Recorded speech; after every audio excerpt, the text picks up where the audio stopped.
Okay. Steve-O, are you there? I am, Mark. How are you? Good, mate. We're live on air. Awesome. I see you're back on. I see you're back home. Yeah, man, I'm back here, and back in London after being in For like an hour, right? Yeah, off again tomorrow. So yeah, just a short pop back for a little bit. You got to wash your clothes every now and then, right? You do. So yeah, tomorrow I jump on a flight and I'm going up to Sweden, to Stockholm. Very nice. They're doing a launch of a user group up there, which is really, really fantastic around the whole Power Platform. And Sarah Lagerquist and Jonas are hosting us and putting the whole gig on, and so it's quite exciting. Tattooed CRM guy, otherwise known as Chris Huntingford, is him and I are going up there and you get you some bro hugs. So prepare yourself. You gotta gird yourself when he comes in. If you're not prepared, you'll just lose all breath when you get the bro hug from Chris. He's a good man. So we're changing up the format a little bit on this show, starting now to try and make it a little better for viewers to know, right? What's that all about? Yeah, we're just, as you can see, we're now posting what we're covering. You saw the 4th of September post. We've got a kind of a bit of a run sheet of things that are top of mind, what we're going to cover topic-wise. So over the course of the next hour, we'll drill into CDS upgrades and what's really available. A lot of chatter around that recently. Yep. Microsoft Flow versus Workflow. We'll look at the new MVPs, architecting for PowerApps, plans go bye-bye, and picking a partner, just some of the things we're learning and hearing. I see that we've got some folks joined us there. Z Power Diver is online with us. Oh yeah. How are you, mate? Anybody else want to give us a shout out and say hello in the chat? Let us know who you are, where you're from. That would be fantastic. Yeah, I'll give a little shout out to Gressley. So thanks for joining us. We'll keep an eye. Okay, the thing I want to bring up this week, we've heard a whole bunch of new MVPs have been announced. I think all up around 5 or 6 BizApp MVPs. But, the ones top of mind for me is Nicholas Hayduke from Canada. He's been a big portals man for some time. So fantastic to see him come into the program. Definitely been a massive contributor, I know, at a lot of events and stuff. So great to see that. Yeah, I met him this past year, I think, for the first time, and real sharp guy. Met him at an event, kind of following the MVPs around, hoping to get a little of the MVP dust, and it looks like enough landed that he made it. So good for him. Very good. The other one that I know of is Ivan Finko. Now, I first met Ivan. Got in touch with me around user groups. It was back in the day. When I first, I think, came up, even before I came up to London, actually. And then, man, I've seen him around the traps, whether it's been the user group summit. When I did I went over and spoke at Bristol user group for that launch, and he flew in just for that. Amazing guy. So came in from Croatia and, once again, doing a heap in the community. And it's so good to see him also now awarded and into the program. Yep. And also we'll say hi to Jason, who's joined us in the chat. Hey, Jason, good to have you here. Now, there's a few others. There's Paul O'Flattery. Now, he's got no profile. Interesting enough, he comes from New Zealand, is all I can kind of pull on his MVP profile at the moment. Kanul, guy from Canada, KPMG Canada, he's filled out his profile. Don't know much about him, haven't come across him, but it looks like he's involved in user group events and whatnot based on what I can see there. Hi, Laura, Emma. She comes from Barcelona, Spain, a new one to the program. Looks like Dynamics Nav is her thing, based on, what I see her contribution types or focuses. And there's Olena from Australia, but once again, nothing updated on the profile, so not got there and updated her profile as yet. So can't see much there. And then, but the big one, top of my mind is Summit. from Heathrow Airport. He's been a power champ for a while, PowerApps champ, and now he's finally been awarded. And I think it's been long coming, and it's good to see him in the program. Yeah, very cool. It definitely seems like the business applications category has gotten a lot wider than it ever was. Now, when we're looking at, so we're seeing people come in through Flow, we're seeing people come in through the Office 365 PowerApps side that we really weren't familiar with, and some faces. I think it's going to be good to get that kind of diversity, because right now, it seems like, a lot of people are pretty set, and we really need people to be thinking outside of their box, and it's going to help to have people from other boxes, in there to talk to. Yeah, I tell you what, my prediction is this: Dynamics 365 is dead. No, I mean, honestly, the future now is all around power, right? PowerApps, Flow, I think are what we're going to see. The biggest move from MVPs coming into the program is that I think it's in those two areas. And, John Levesque, he got made in the last month or so the equivalent of Pervin or Charles Sterling around representing specifically Flow. So now Flow it used to be PowerApps and Flow. Now Flow is on its own. It's a standalone category that you can become a business applications MVP in, as is so that's Flow, PowerApps is standalone, and Dynamics 365. But I tell you what, I can't see them chomping on the bit to get too many more Dynamics 365 folks into the program. I think the future, and the way I'm looking at it and what I'm hearing, is very much around PowerApps and Flow, and of course Power BI. Although it's really kind of handled slightly separately, that's where they're going to be looking for the future growth.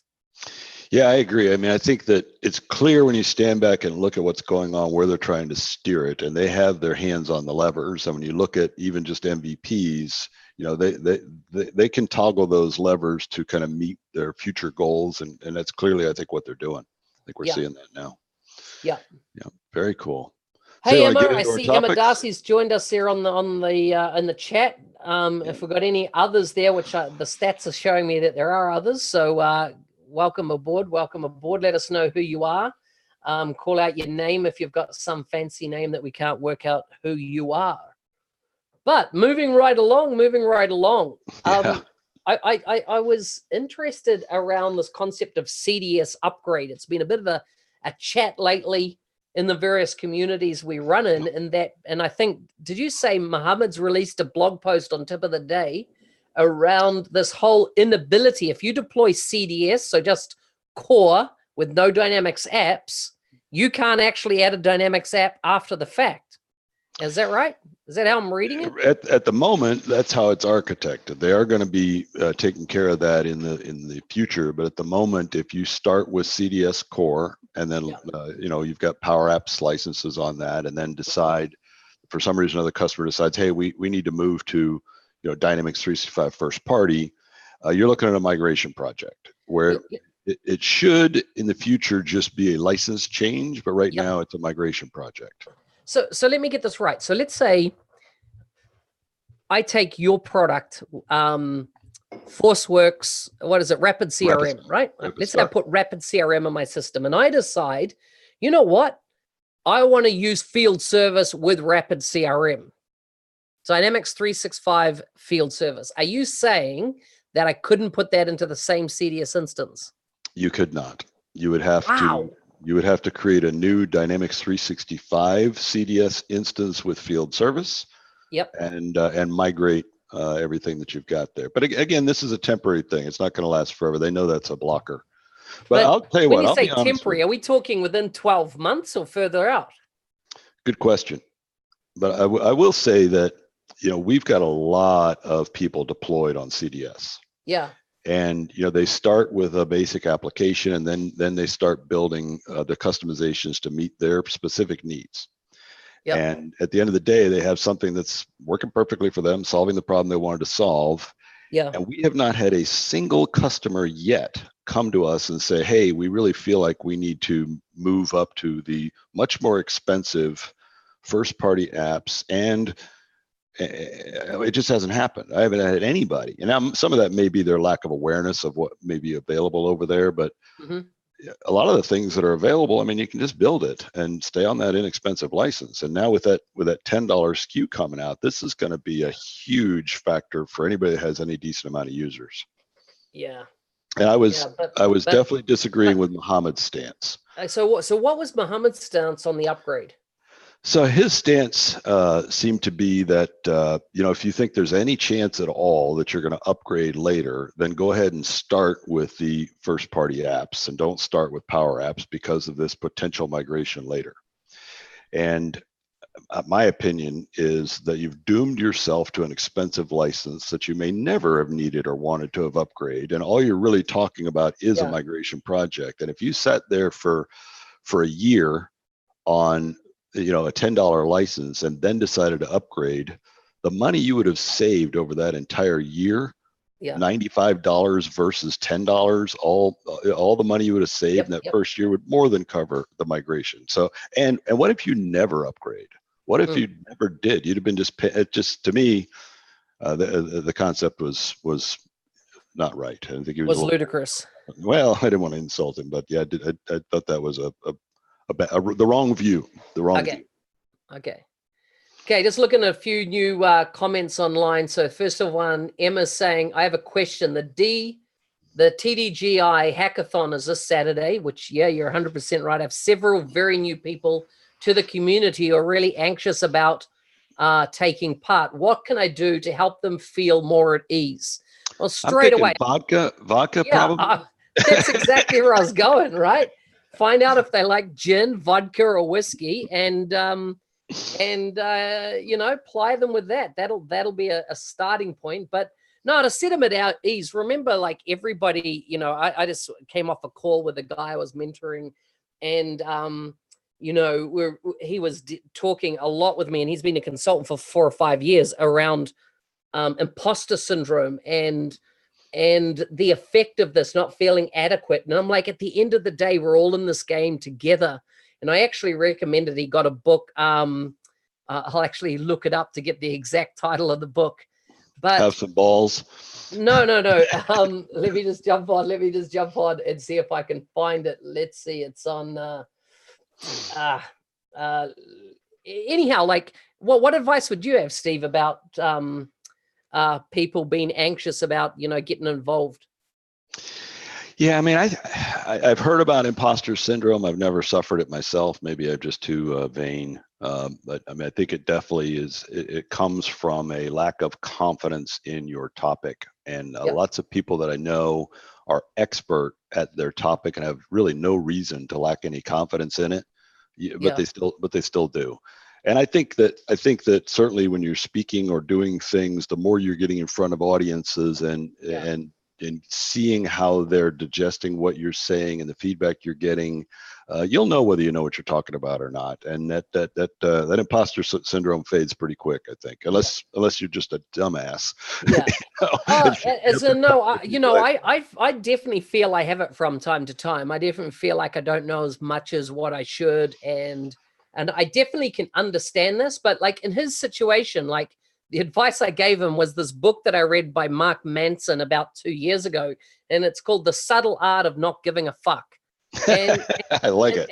And the beauty of it is, it's at the end of the day, sometimes we worry too much about what other people think of us, right? And at some point, we have to kind of deal with those kind of demons on our shoulders that want to tell us we're not good enough, and really say, fuck you, I'm doing it anyhow type thing, right? Take that attitude of, no, I'm going to push through this. But the other thing is, I always feel in talking to people in a situation, we've all been there, right? If it's kind of like any area of contribution that you're working in. If I listen to my first podcast, I'm like, wow, that is a shit podcast. If I listen to my 100th, at the time, though, right? You didn't think so at the time. It's only in hindsight that it looks like shit. I know, that's right. But like my 100th episode, it's not too bad, right? But you can't get to 100 unless you go through 1, 2, 3, and 4, right? You got to get on that journey and get it out there. So just let's pick up a few others. Hi, Jonas is on the call. Jonas, I've already called you out, mate. I've already said I'm coming up to Sweden tomorrow, Stockholm. Catch up with you guys. I haven't got any filters running on this, so theoretically, unless YouTube themselves are blocking some of your bad language, Jonas, I'm not sure. What else? He's a real filth mouth, that guy. Usually does. Yep. Power Platform Community Sweden Meetup. That is so cool. That's another user group launching and getting underway. Really looking forward to that. Cool. Removing emojis made it come through. Okay, that was weird. Done. Perhaps you're using the that purple emoji of the aubergine too much, Jonas.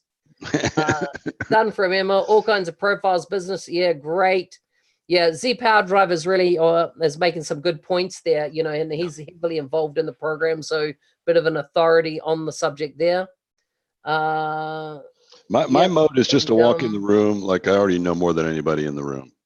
Whether I do or not is beside the point. I'm gonna assume that I do and act like I do, and so I never get bothered by that. But so what's another topic we have on our list? Okay, something else I have here is you talked about architecting for PowerApps. What are your thoughts on that? Yeah, I wrote a post recently about, as I was standing back and trying to get that 10,000 foot view of things and really allowing. I think Microsoft is going to blow up the whole thing with this new $10 license. They're really just going to blow the lid off of everything with that, and it makes you really rethink how you've architected things in the past. Yep. And I'm a pretty firm believer right now that for any kind of a reasonable business application that you want to do anything, you really need to start with that model driven.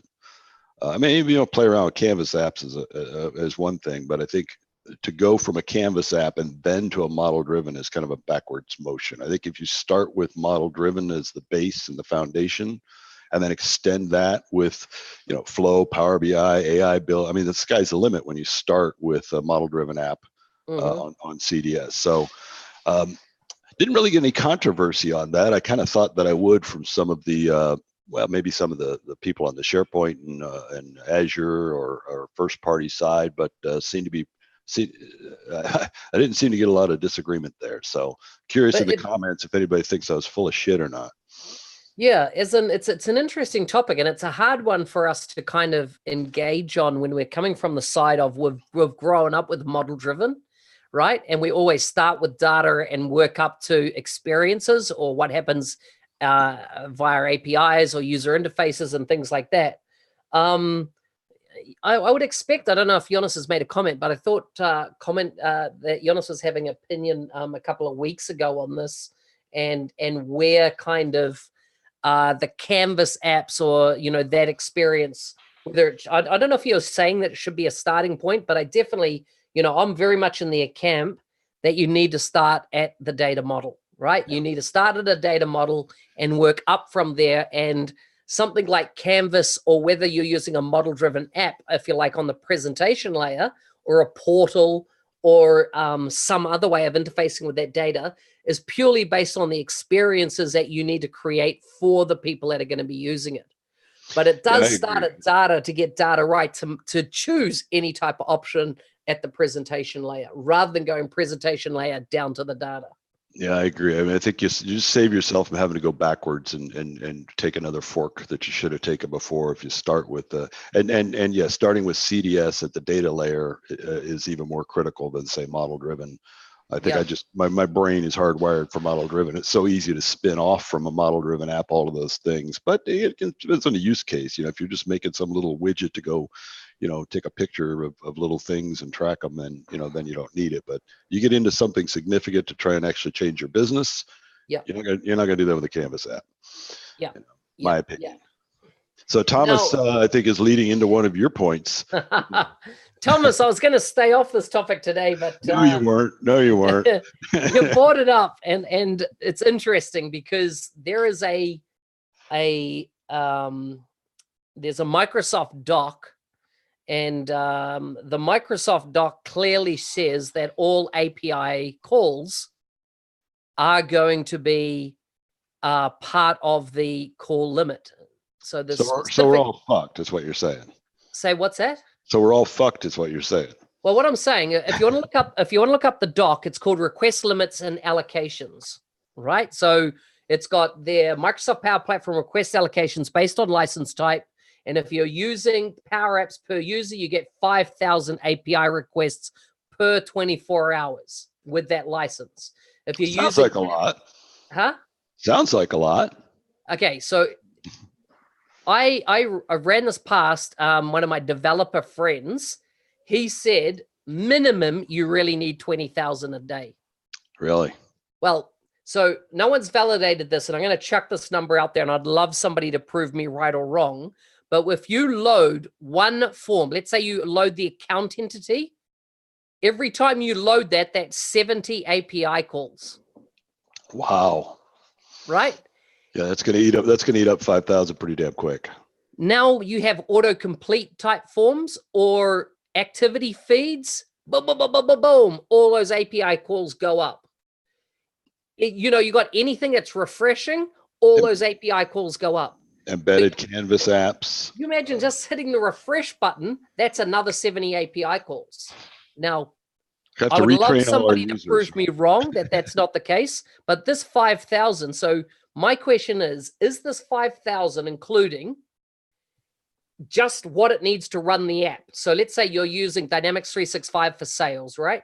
So you've got the professional license, which actually gives you 10,000 API calls per 24 hours. So they're obviously giving their Dynamics apps a higher load limit. And are they doing that because they know that the overhead that automatically pulls is so many API calls that basically anyone who you'll be screwed to try and import a sheet or take a feed from somewhere else or have a flow drop some data in there? Those are all additional API calls. It could be that's the secret behind this $10 license, and it is a little too good to be true. That it's only $10, but we're going to slam you on these API calls if you actually try and do anything significant with it. And we may find later that the $10 wasn't the bargain that we thought it was. Have they announced yet the pricing for additional API call blocks? Okay, so the closest, no, let's just say no, because I can't find anything about, so they're saying, okay, to get an extra, I think 10,000 calls, I'm picking it's going to be around $50. And I'll tell you why that's my guess. Because I looked up Salesforce, and when I looked at Salesforce API calls, I was like, oh my gosh, this is a copy of what we're just about to do. 5,000 limit also? So their limit is around the same, but it's $60 for an extra 10,000. So I'm reckon Microsoft's going to come in with 50. Yeah, be an extra 10,000 at that just to keep it under. But I tell you, this could definitely. Okay, so if you Google sticker shock over things like API calls with Salesforce or all the hidden costs of Salesforce, storage, it all comes down to APIs. People get slapped with this. Either one, their service gets stopped, or they have to pay these massive bills for API usage. So here, this raises some questions for me. Yeah. One, what does an ISV do when they sell their product on a predictable licensing SKU and the customer loves the product and uses it? All of a sudden, there's this unknown quantity of how much is the license for the solution? We don't know. Yeah. What's a light user? What's a heavy user? All of a sudden, there's going to be a massive amount of sticker shock. It's going to factor back into to architecting. I mean, for two different ISV apps that pretty much do the same job, a big difference in cost could be, how one was architected versus the other to utilize, be conservative on those API calls. And it'll be a new thing that we'll have to actually think about. That another thing we never had to think about before. Yeah. Now we will. But the thing is, how do we measure it, right? Correct me if I'm wrong, but if you go into the admin dashboard, there's nothing to say that Tom is using 10,000 API calls on average every 24 hours. And Sue is only using 3,000 API calls. We're not seeing that granularity within the interface. We will. I mean, this is so typical of Microsoft, right? To make a decision around licensing or pricing before they actually have the assets in place to help us figure out anything about what it means, and we all fumble around on the DL and other places talking about it, trying to get backdoor answers about what it means until they finally develop some sort of metrics that we can go look at. I mean, the same thing with storage, right? They first launched a storage change, but no clue, no nothing. They actually pulled that back because they kind of had to retrench, and now we've got some tools. I still wouldn't say they're excellent, but some tools to at least gauge what's going on there. I mean, it'll be a similar path here. Yeah. So here's my question for you. There's been there's been a major shambles with licensing ever since Ignite, right? Which Ignite? The Ignite 4 years ago? No, the recent Ignite, right? And we're seeing the ISV program changes. We're seeing these changes. And I'm going, are people going to start getting worried about actually building on the Power Platform? Because it's going to be like, what's going to change next week? Because it's not that, well, that can happen to anything in life. There's a pattern forming here, folks. There's a pattern. And, my dad always taught me, look at somebody's past behavior to predict future behavior, right? They're not going to change. And what I'm concerned is that all of a sudden we're getting into these patterns. You know what? When I used to bid on big projects, right? Even medium-sized projects, we always would run what was called red team, blue team. Do you know the concept? Yep. So basically, you have your team that's putting together the bid and going after it, and then you have another team that has nothing to do with it. Eating it up. Come into a boardroom, and their job is to find every hole in it that either your competitor's going to find or your customer's going to find, and you're going to lose the deal, right? Yep. And like when I did pre-sales, we were running into $50,000 a time on a pre-sales bid. The resources, etc. When you're winning multi-million-dollar bids, you'll invest 50 grand into getting the bid right. You can't afford to walk in there and make a dud call and lose the deal. My question is Microsoft running a red team, blue team when they're coming up with these licenses and going, we should have someone that's just job is to find the faults in it before we publicize it?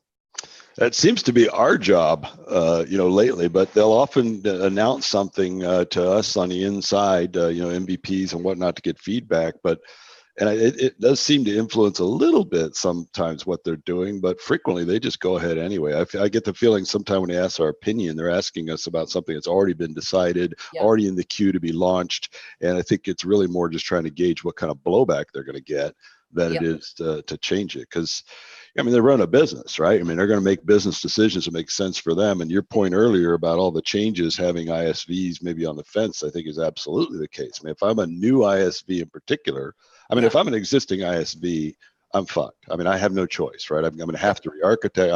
I have to go along or go decide I'm going to do another business. But if I'm an existing ISV, or a new ISV to the platform, I'd be looking at this thing and I'd be saying, this is kind of a shit show. I'm going to wait. I'm going to stand back and wait for this stuff to settle down a little bit before I come in. And to your point, if this is a pattern that it never settles down, that's going to be a big challenge. Yeah, I love Frank the smoking crack. Classic. I wouldn't accuse them of that. I think they're just eager.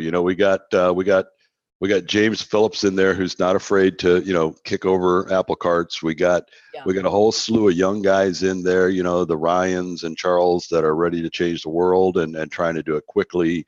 On the ISV side, we got Steve the Hammer Guggenheimer in there ready to smash things up. And there's a lot of folks right now that are kind of looking at the sacred cows of the past and just kicking them off the hill, and there's a lot of change going on. But to your point about pattern, is there an end state in mind, or is it just a continuous evolution till we all just explode internally?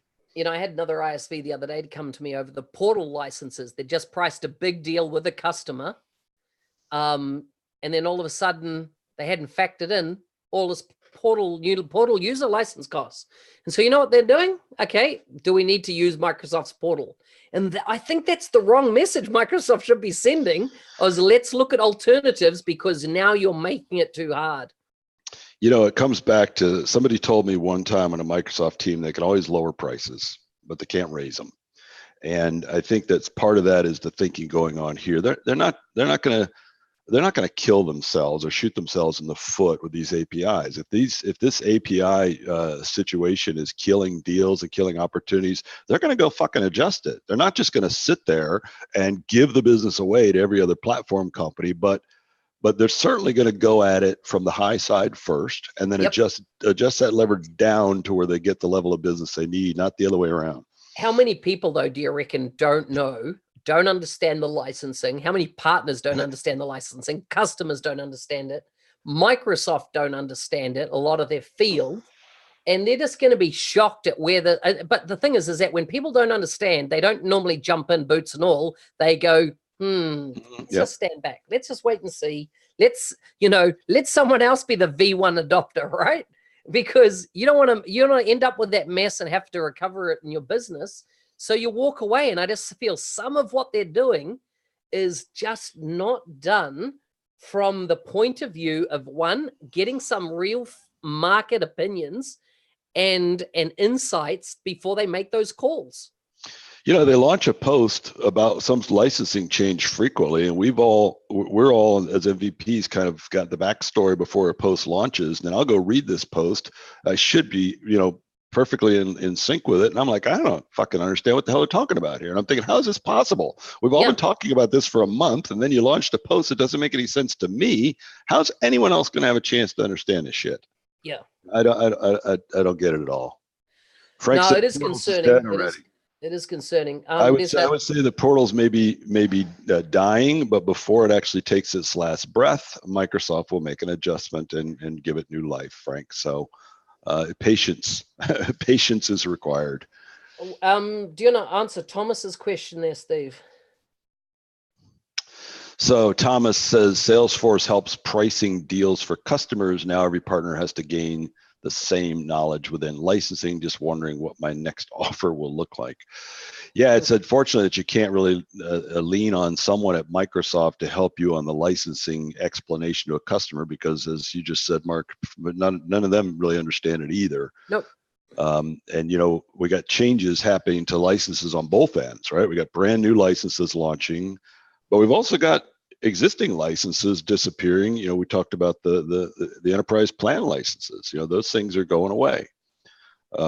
And so a lot of us sold lots of customers on the enterprise plan license. It was easy because it included everything. You didn't even have to figure out what they needed. If they were willing to pay, why not? And Microsoft sales teams pretty much exclusively sold enterprise plan licenses at deep discounts. So those licenses all go away at renewal.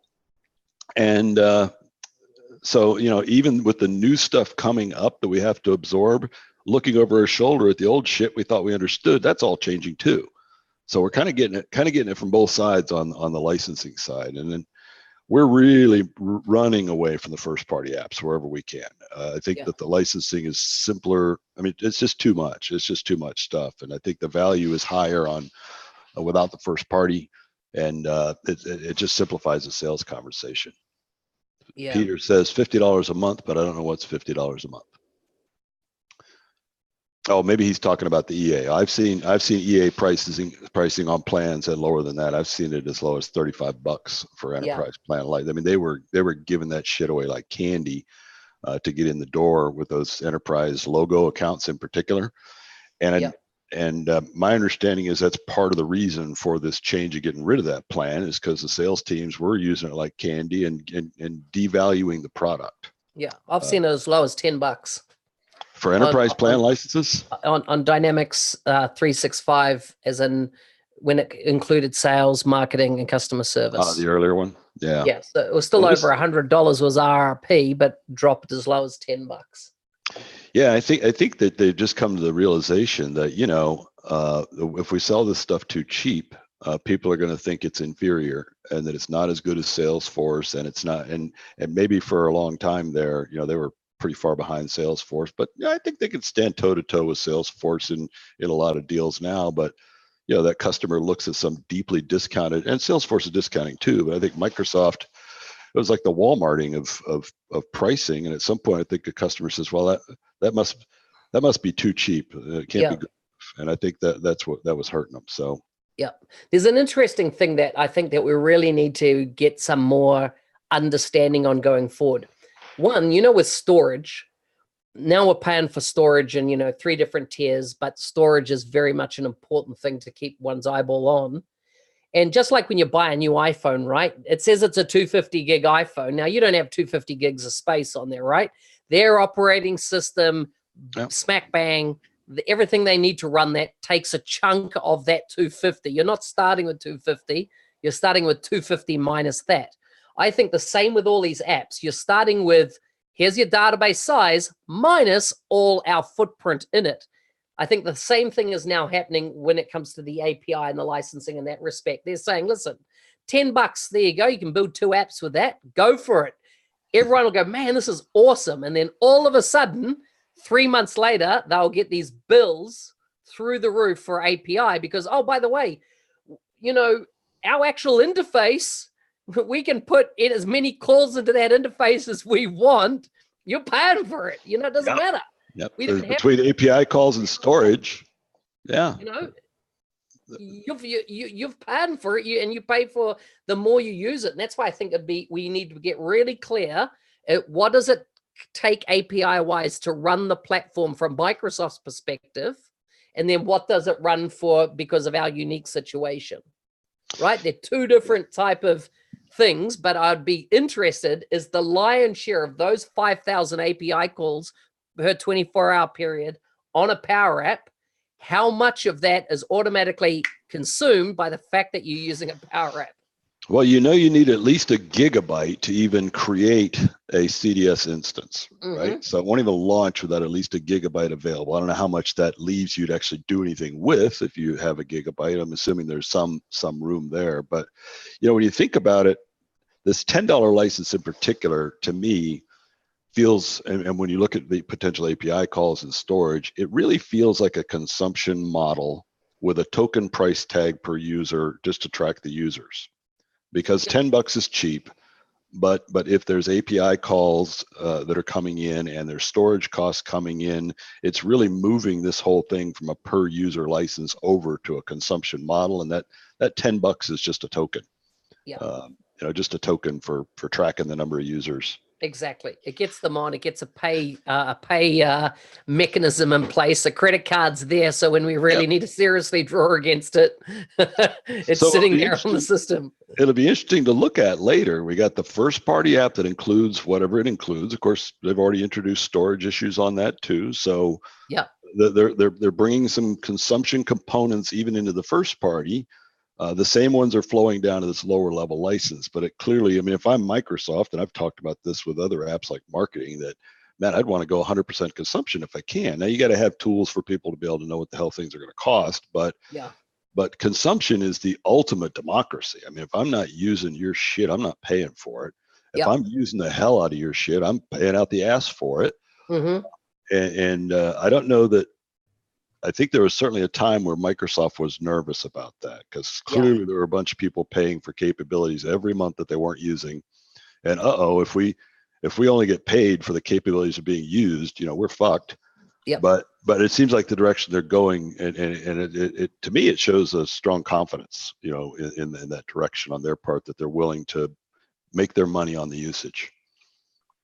Yeah. Well, end of rant. Yeah. Okay, so the other thing I wanted to discuss then was around flow versus workflow. There's, I've got the T-shirt that says "in the fullness of time, parity will come in the fullness of time," right? Yep.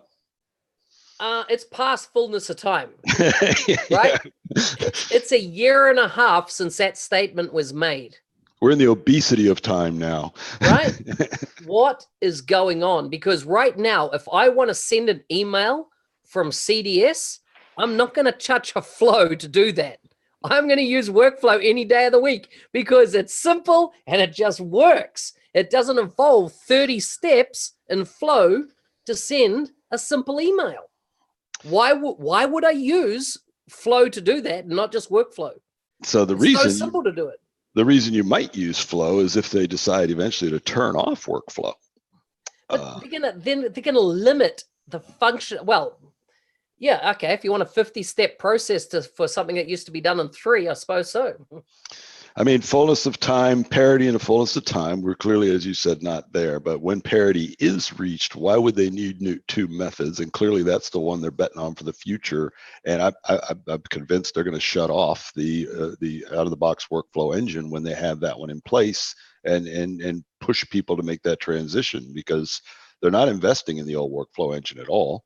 It's No. all going to flow. And But that's the problem about some products that just work, right? yeah, right. Well, yeah, this is working too good. Let's go fuck it up. Yeah, you can put a new UI on it. That's it, right? The actual functionality, as Thomas said here, and it's real time, which still hasn't been able to be achieved yet with Flow.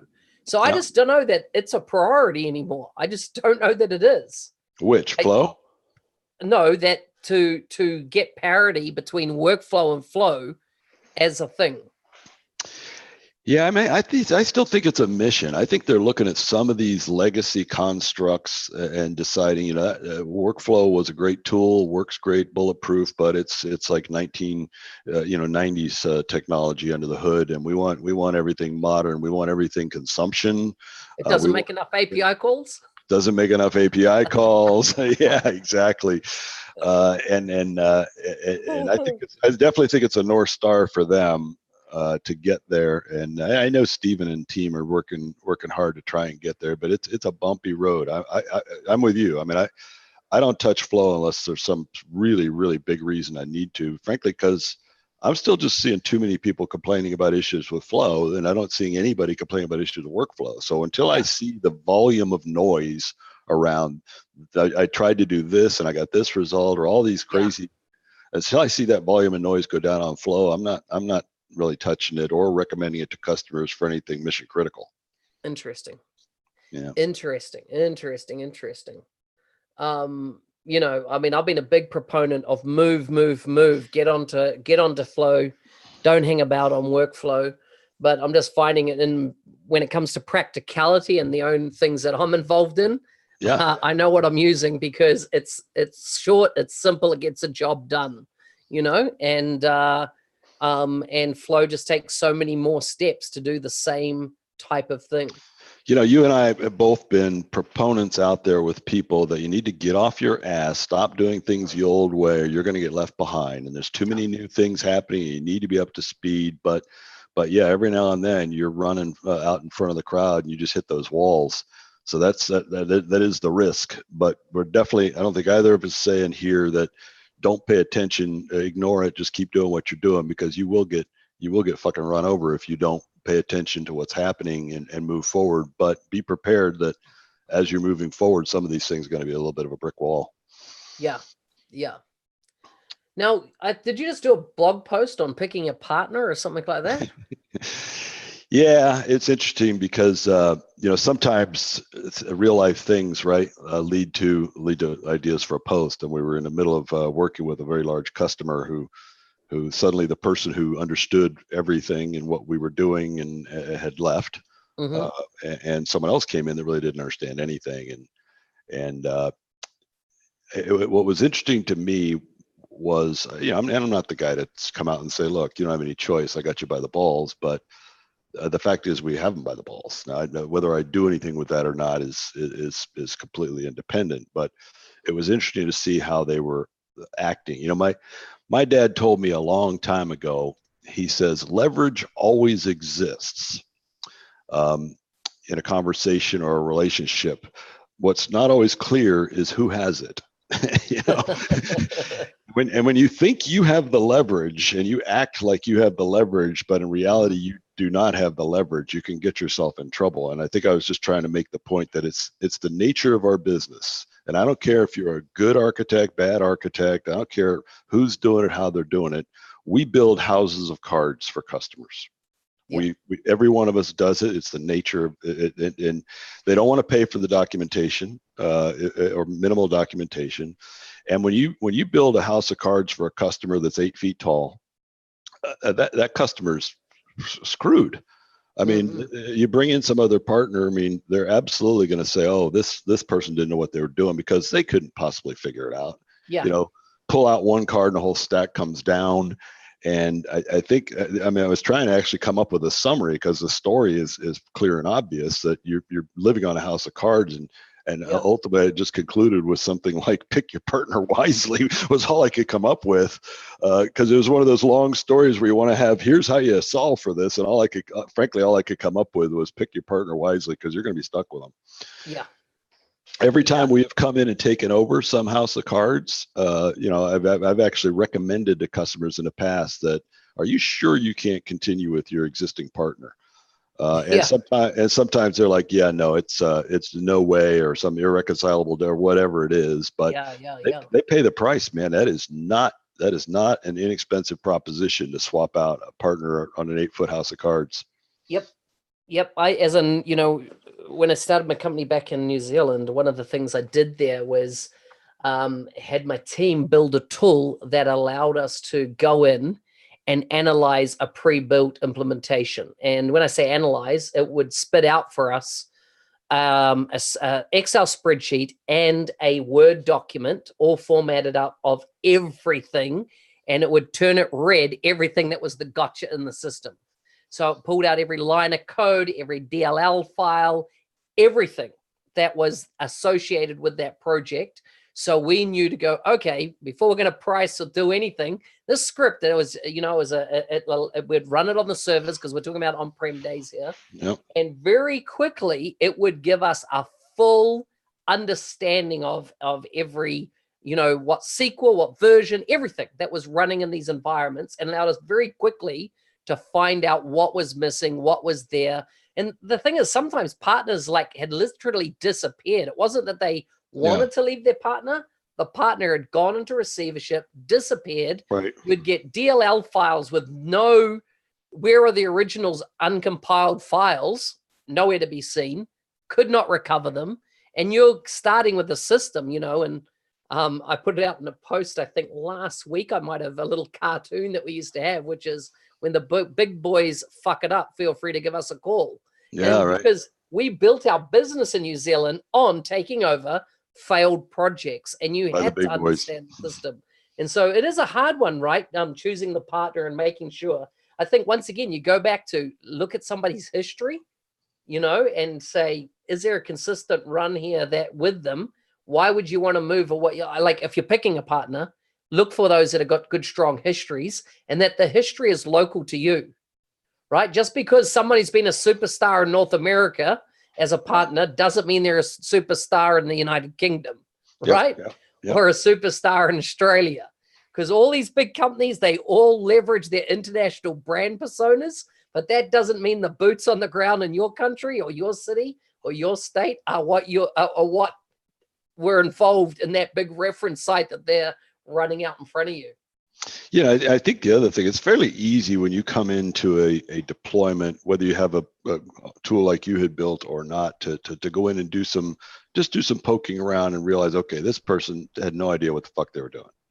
Yeah. And then you've got a real problem, because nothing like trying to follow a crazy person and figure out what the hell they were doing. But just as often you can find yourself, I mean, again, today, I'm not a big fan of the term best practices. I think it's a crutch, and I think it's bullshit. I think there's 12 different ways to solve a problem with the tools we have today. And I think 12 different MVPs would probably pick at least 8 different of those ways to do it. And they're all right. And those are all correct. So sometimes you go in and you look at one of those deployments, and your first thought is, okay, this person didn't know what they were doing. And then you're like, well, wait a minute. And then it's like, it's the light bulb starts going off. But then you got to multiply that times that whole fucking deployment. Yeah. Oh my God, that's the effort, and nobody wants to pay for that effort. It's just massive. So very cool. What else we got? What else we got? That's we're now into a really free-form area. So any questions that might be coming in from the room, I'm just having a look at the chat session there. Basically everybody agrees with us at the moment by the looks, and reckon we shouldn't be using the term house of cards but Jenga instead. So I like Jenga. Jenga makes good sense. Yeah. The best type of Jenga is when you write on the blocks. Everyone gets to write on the Jenga blocks. What happens if you pull a Jenga stick?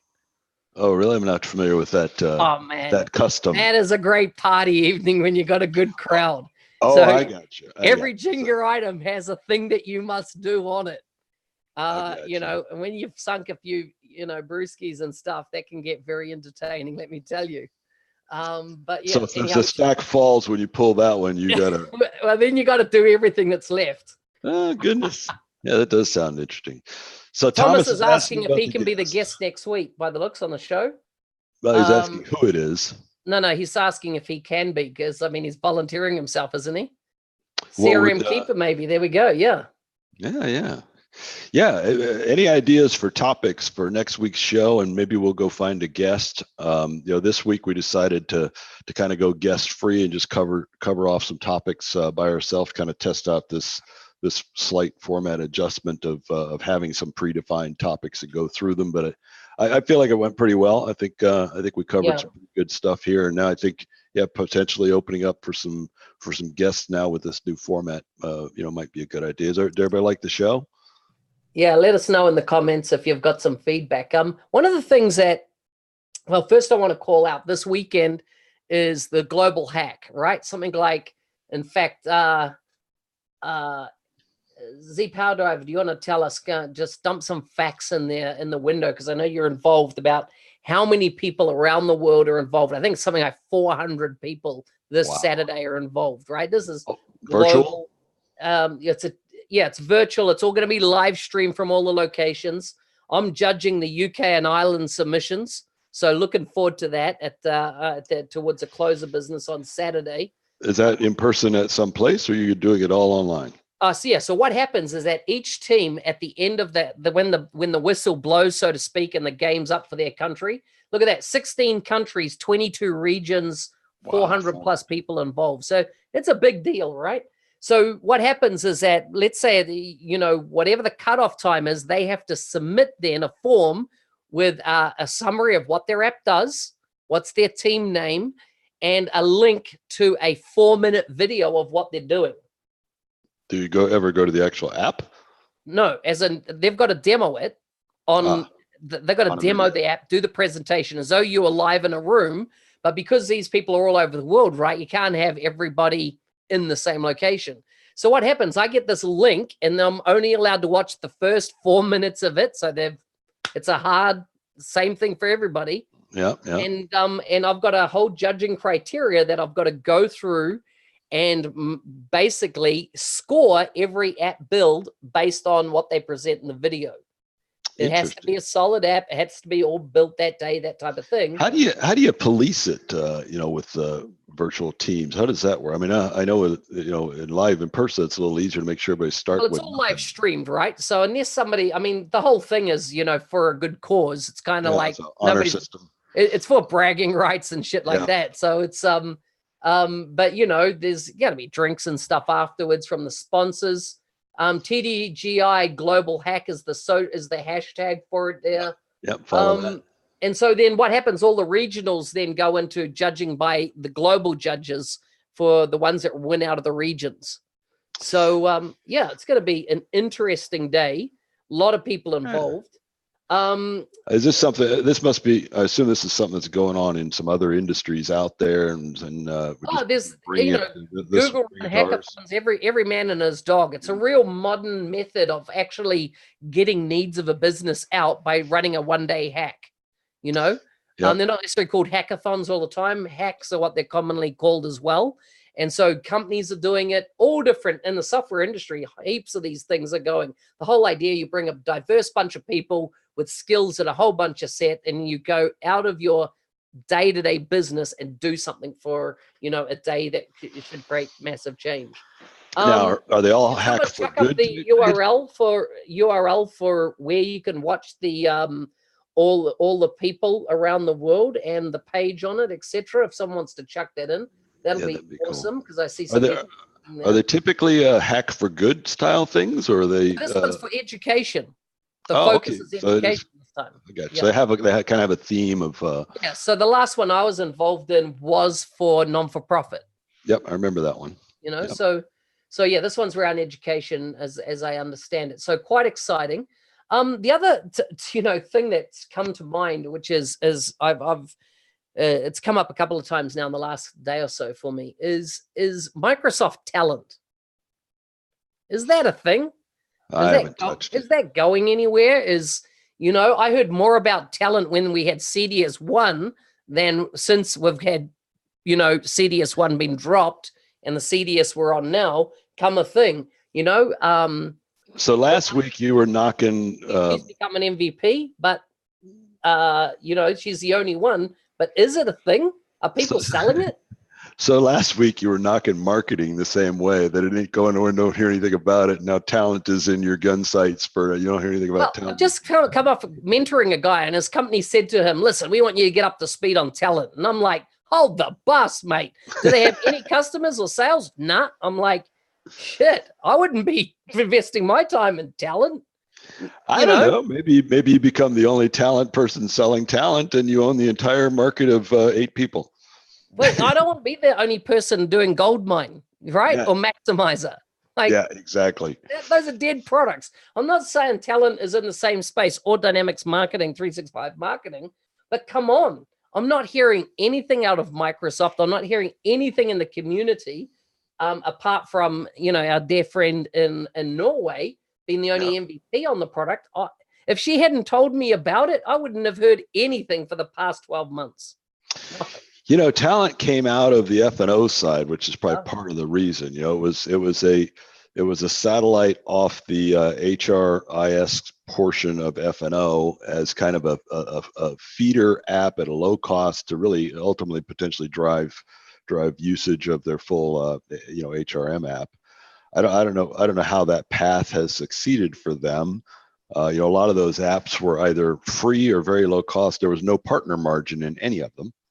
So they didn't really incentivize partners.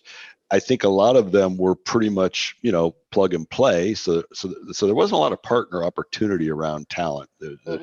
Couldn't make any money on the licenses, pretty much a plug and play application.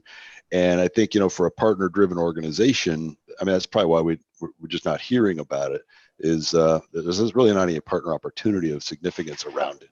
Thomas's company sells it, and he's just said there, struggling landing the license. Oh, yeah, of course. What a surprise. Yeah. Interesting, right? Yeah, I hadn't looked into the licensing and that in a long time. When like I said, when it first launched and I saw, well, there's no partner opportunity here, I just kind of ignored it.